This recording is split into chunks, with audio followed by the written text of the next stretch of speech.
कोई डायबिटीज के मरीज बैठे हैं तो मैं एक स्मृति की बात कहना चाहूंगा कि सिर्फ मीठा खाने से ही डायबिटीज नहीं होती, भूखा रहने से भी डायबिटीज होती है। इसलिए हमारे ग्रंथ क्या कहते हैं, सदम व्याय भोक्तव्यम, 100 काम करने से पहले भोजन कीजिए, आपको आरोग्यता रहेगी, आपको निरोगता रहेगी। लेकिन सुबह ज्यादा हैवी मत खाइए। हमारे बाबाजियों की भाषा में सुबह के भोजन को कहते हैं बाल भोग। जो बच्चों जैसा भोजन है वो लीजिए। बच्चों का भोजन क्या है आपको नहीं पता होगा, बिस्किट बच्चों का भोजन नहीं है, ये चाइनीज फूड ये बच्चों का भोजन नहीं है। बच्चों को सुबह आप दूध दलिया देंगे, बच्चों की हाइट 6 फीट से यदि कम रह जाए तो मैं छाती ठोक के कहता हूँ, छाती ठोक के कहता हूँ 6 फीट से कम रह जाए यदि उनकी हाइट, उनकी ग्रोथ बढ़ेगी, उनकी ऊंचाई बढ़ेगी। आप भुना हुआ दलिया सुबह, मीठा दलिया दूध के साथ में आप दीजिएगा। और यदि आप नमकीन दलिया दे रहे हैं तो वो दही के साथ में फायदा करेगा। कोई भी नमकीन चीज है वो दूध के साथ फायदा नहीं करती। नमकीन चीज है दही के साथ फायदा करेगी, और मीठी चीज है वो दूध के साथ फायदा करेगी। चाहे 100 खा लें ऐसा नहीं। जामुन कभी खाली पेट नहीं खाई जाती, अंगूर कभी खाली पेट नहीं खाया जाता, नहीं तो फिर बॉडी को दिक्कत होगी, परेशानी होगी।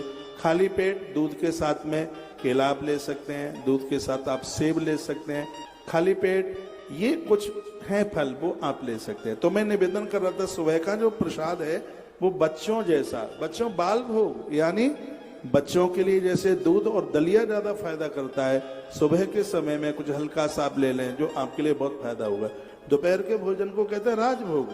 राजभोग का मतलब है राजाओं जैसा भोजन, 5-4 कटोरियां। खाने पीने से कभी कमी नहीं आती है। कमी आती है पौआ का ढक्कन खोलने से, कमी आती है ऐमाल करने से, कमी आती है व्यसनी बनने से, बरकतें चली जाती हैं, बच्चे घृणा करते हैं। ये आपको पता नहीं है, शराबियों से उनकी घर की पुत्र बधुआं कितनी घृणा करती हैं। वो तो उनकी शक्ल देखना नहीं चाहती। वो मुझे कहती हैं कि आप सास ससुर की व्याख्या करते हैं इसलिए थोड़ा हम पाम छू लेते हैं, लेकिन अंदर से हमारा मन थोड़ी होता है कि शराबी ससुर को हम प्रणाम करें। मुझे मेरी बहनें बोलती हैं, हाँ धन तो नष्ट तब होगा जब उसको ऐमालों के ऊपर आप खर्च करेंगे, उसको बुरे कामों के कुकृत्यों के ऊपर आप उसको खर्च करेंगे तो धन में कमी आएगी। खाने पीने से कभी धन में कमी नहीं आती। घर की आप रसोई की व्यवस्था को ठीक कीजिए। मैं आप लोगों के घरों में आता हूँ, आपका बाथरूम देखता हूँ, 50 तरह के ट्यूब पोता पाती के लिए रखे रहते हैं, 20 तरह के साबुन रखे हुए होते हैं, लेकिन आपकी रसोई में दाल मिलती नहीं है, आपकी रसोई में गुड़ मिलता नहीं है। मैं चीनी खाता नहीं और आपके घर में गुड़ मिलता नहीं, तो फिर ऐसा ही दूध पी के आ जाते हैं। फिर आपकी रसोई में 3 साल पुराना चावल मिले, आपकी रसोई में पुराना चावल नहीं मिलता, आपकी रसोई में गुड़ नहीं मिलता, आपकी रसोई में पता नहीं मट्ठा आपने कब से नहीं देखा होगा। दूध दही से भी ज्यादा फायदा मट्ठा करता है।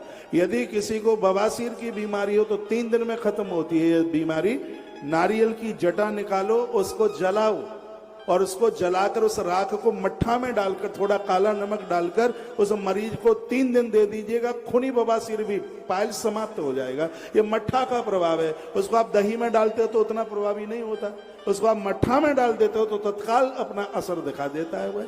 लेकिन आपकी रसोई में मट्ठा नहीं मिलता।